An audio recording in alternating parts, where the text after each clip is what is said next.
Hello, hello, here is Danny. Hi, what's up? Listen to this music.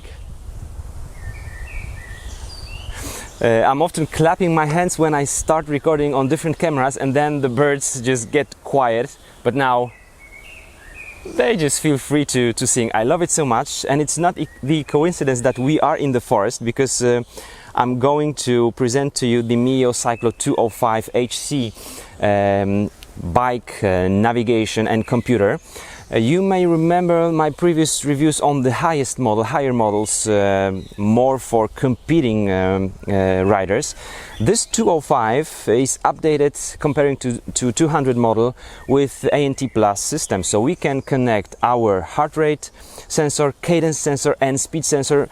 No power sensor for this device. It's not made for professional cyclists, but you can be a tourist, amateur cyclist or mountain biker and training one with this device, no problem. I'm using it, I've been doing that for 2 months now, and it's been working great.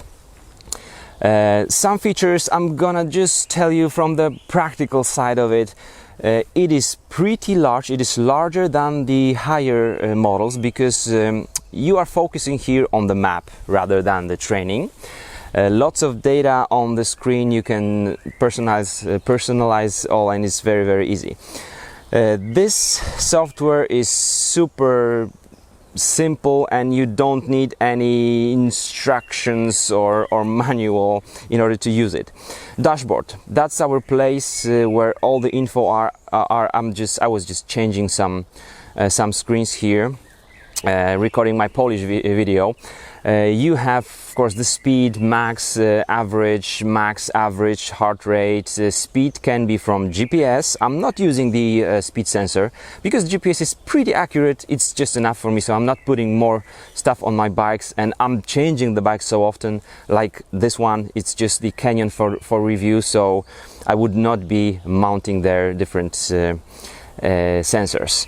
Remain distance, if we are navigating to some place, to the destination, remain distance. Distance to next turn, very handy stuff. Great. Altitude, training time. You have the training time when you start the start button, and then when you push the stop button, and also you have the overall time from when you leave home and you are getting back home. And then, of course, the maps. The device has pre-installed maps which are pretty good. At least here in Poland, the device will see many tracks, even through some parks and forests, so that's pretty good. Some features. How can we navigate? What's the difference between real bike navigation and bike GPS device? Navigation will actually navigate to certain address. So if you put some address, you can just type any address. There is one of the addresses that was the start of my marathon before. It will tell you how many kilometers you have, but it will not be in straight line like you are just flying with a helicopter, but on the actual roads. It will show you all the turns and just navigate you to that place. The GPS device, like my Garmin 520, I loved it really, but it would only tell you go north, and that's it.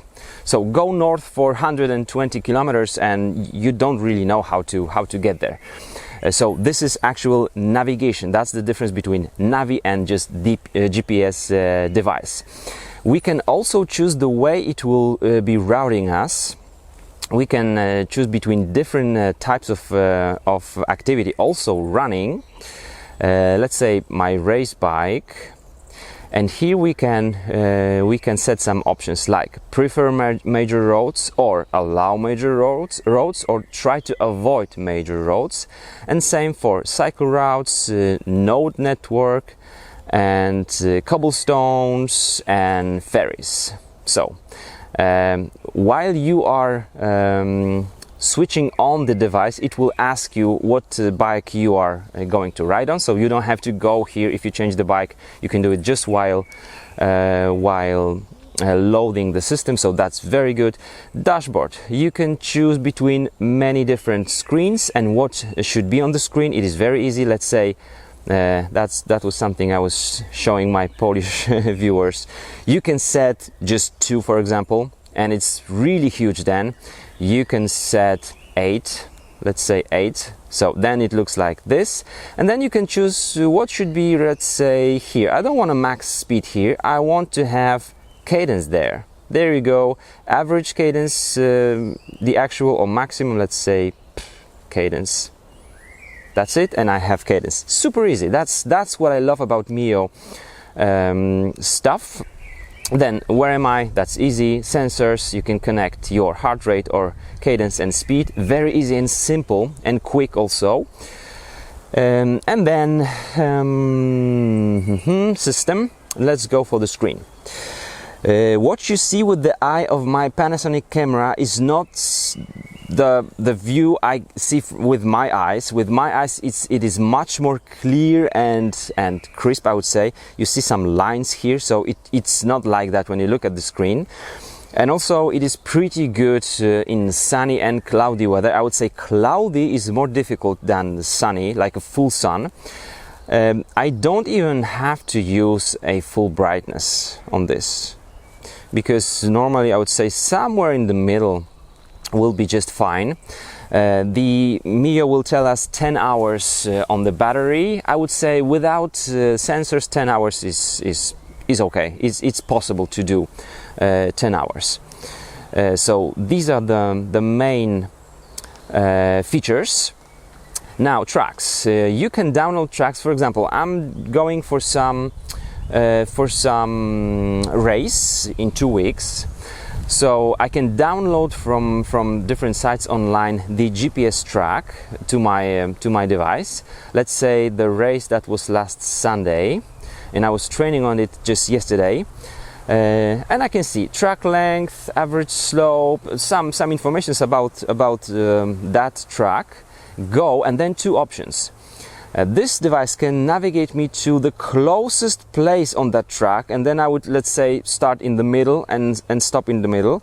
Or I can tell navigate to the start, because I want to start at the start line and finish at the finish line. Then I choose this option, and it will just find the way to get me there, which is really good. I like it.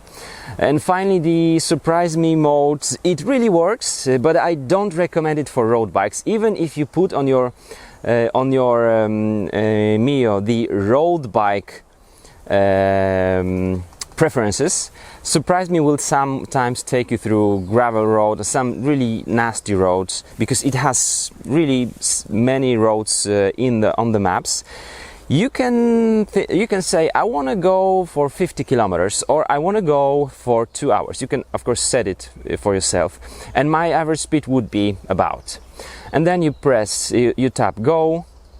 It calculates for you 3 routes, and the starting point is right where you are, and the finish is right where you are. Okay, we have 3 routes, 50 kilometers, 45, 49. I want to check out the blue one, so tap the blue and then enlarge. Some info about the route. It will very often show you some places you don't know even in your area, so that's something I love about surprise me feature. It is really good. It is really good and interesting, so that's fine. These are the main features of this stuff. You don't have to use a touchable gloves. You can just do it like that. It will work as well. My feeling comparing to the newest, the most advanced smartphones touch screens is that here you have to use a bit more force, maybe just like push a little bit, but not much, as you can see. But you don't have to wear gloves with this touch screen feature. If you have any further questions, put those in the comments. I do like this device. If you'd like to go with power as well and have some more features for training, just go for the higher models, which will be not that large, so not focusing so much on the maps, but still it will navigate you. Those will navigate you as well, have the surprise me mode and all other with the training features. So far this one stays with me. I like it. One more thing about about this. How do we call it? The mount, right? So this is the computer mount.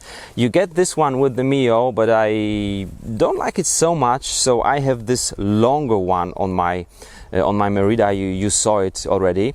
Mio does produce the longer one, so they make it as well. I just got it as the additional, but you don't get it with just the package of your Mio, so you can buy it separately, but I do recommend it. It's really good. So that was the review of Mio Cyclo 205. One more thing about Mio Share. I'm using Mio Share because I use Endomondo and Strava, and if I connect my device to Mio Share, it will send automatically all the data to Strava and Mio Share and Endomondo. It takes maybe 1.5 minutes for that data to appear on those platforms, but I don't have to log in there. It's just connected to my Mio Share stuff. I like it. That's it, guys. Thanks so much for watching, and I'm going to see you soon. Bye bye.